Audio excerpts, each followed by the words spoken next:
Hello friends, नमस्कार, प्रणाम, सत श्री अकाल, वनकम, अस्सलाम वालेकुम, नमो बुद्धाय, praise the Lord. Welcome to our channel के सोल कॉन्शियसनेस।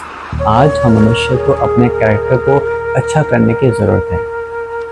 हमको चेक करना है पूरा दिन भर में कि हमने किसी को दुख तो नहीं पहुंचाया, किसी को धोखा तो नहीं दिया, किसी से फालतू बात तो नहीं की, किसी को अपने शब्दों से हर्ट तो नहीं किया।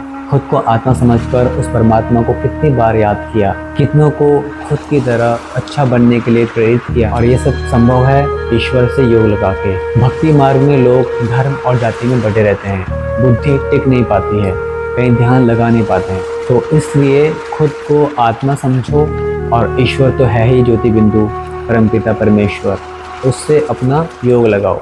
आत्मा समझोगे खुद को तो योग लगाना बड़ा सरल हो जाएगा।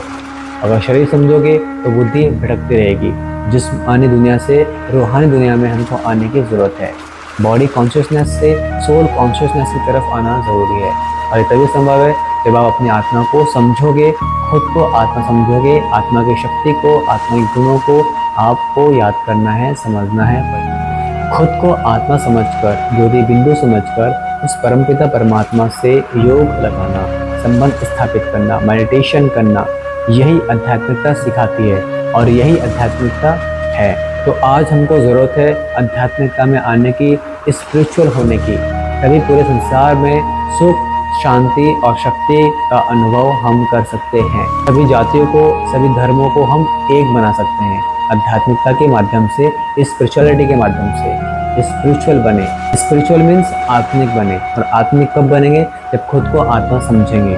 उस आत्मा को समझना है, उसके गुणों को, शक्ति को समझना है। आध्यात्मिकता में, स्पिरिचुअलिटी में सभी धर्मों, सभी जातियों को एक करने की शक्ति है।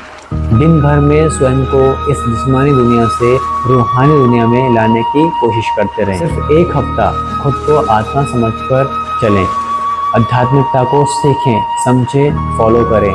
आप इसका रिजल्ट देख के हैरान हो जाएंगे, कितने परिवर्तन आप में आ जाएंगे, कितनी अथाह शक्ति का आप अनुभव करेंगे, शांति का अनुभव करेंगे। कुछ भी खाने से पहले, कुछ भी पीने से पहले 5 सेकंड पॉज करके ईश्वर को याद करें, ईश्वर को शुक्रिया करें कि आपने ये हमको खाने पीने के लिए दिया, और इसको खाने पीने के लिए स्वस्थ शरीर भी दिया, इसके लिए थैंक यू बोलना है।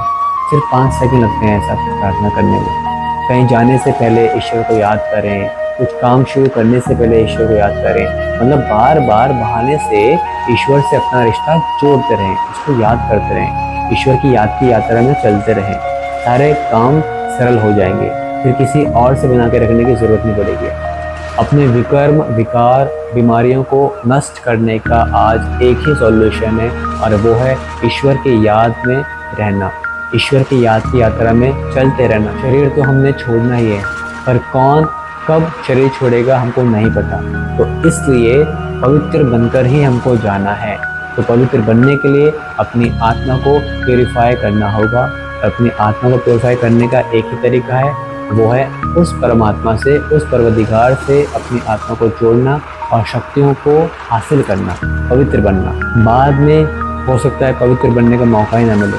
सिर्फ सुबह सुबह ईश्वर को याद करना काफ़ी नहीं है। अपने पूरे दिन भर में, पूरी दिनचर्या में ईश्वर की याद में रहकर कोई भी काम करना है। हम मनुष्य आत्मा है, हम में भी काफ़ी शक्ति होती है किसी का कल्याण करने की, पर हम नहीं कर पाते।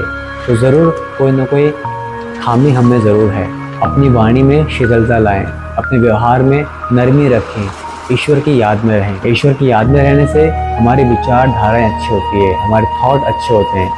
थॉट अच्छे होंगे तो हमारा हर कर्म अच्छा होगा, और हर कर्म अच्छा होगा तो हमारा अच्छा ही भाग्य बनेगा। कभी किसी को गुस्से में भी अपशब्द, खराब शब्द न बोले जाएं।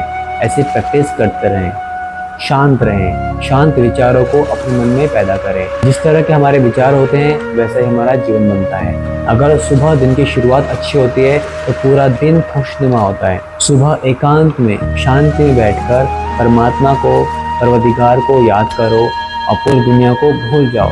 हर रिश्ते को, हर चीज़ को, पदार्थ को भूल जाओ।